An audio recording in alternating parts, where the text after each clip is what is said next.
જોવું એ એટલું બધું મજા આવે એવી વસ્તુ છે ને. જો જોતા આપણને આવડે ને તો જોવા જેવી મજા આ દુનિયામાં એકેય નથી. જોતા જો આપણને આવડે, આપણને આપણા યંત્રને સાંભળતા આવડે. આ શ્રવણે બહુ અદ્ભુત છે. તમને શ્રવણ કરતા આવડે ને, ખાલી યંત્ર બોલે છે.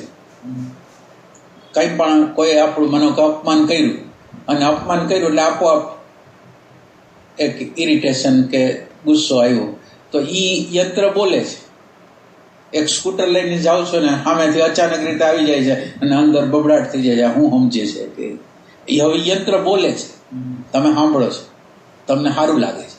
ત્યારે વાહ, યંત્ર આવી રીતે આવા એટલે અત્યાર લગીને આપણને એમ થતું હતું કે હું કરું છું, આ હેપન લાગે, આ બની રહ્યું છે.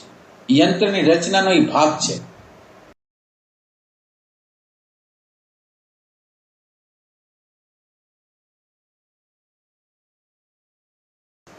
એટલે આને સાંભળવાનું આપણામાં થાય છે, આપણે કરી છીએ એવી રીતે નહીં, પણ એક ત્રીજી વ્યક્તિ કરે છે ને આપણે જોઈ છે, સાંભળી છે. વાહ, એ રીતે.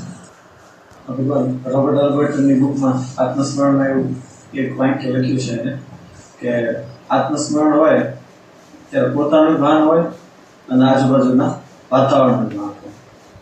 એટલે આજુબાજુના વાતાવરણ એટલે પાંચે પાંચ આપણી જે જ્ઞાનેન્દ્રિયો છે એના દ્વારા જે અંદર આવે છે એનું ભાન.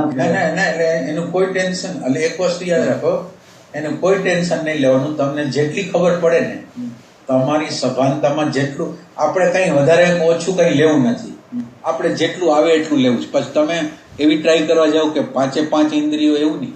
કાંઈ આપણે એની ચિંતા નથી.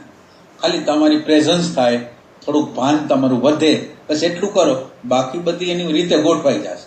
પછી તો આની રચના એક અદ્ભુત છે. એટલે તમે આનું રક્ષણ કરો ને, આ અવેરનેસનું રક્ષણ તમે કરો ને, તો અવેરનેસ તમારું રક્ષણ કરે.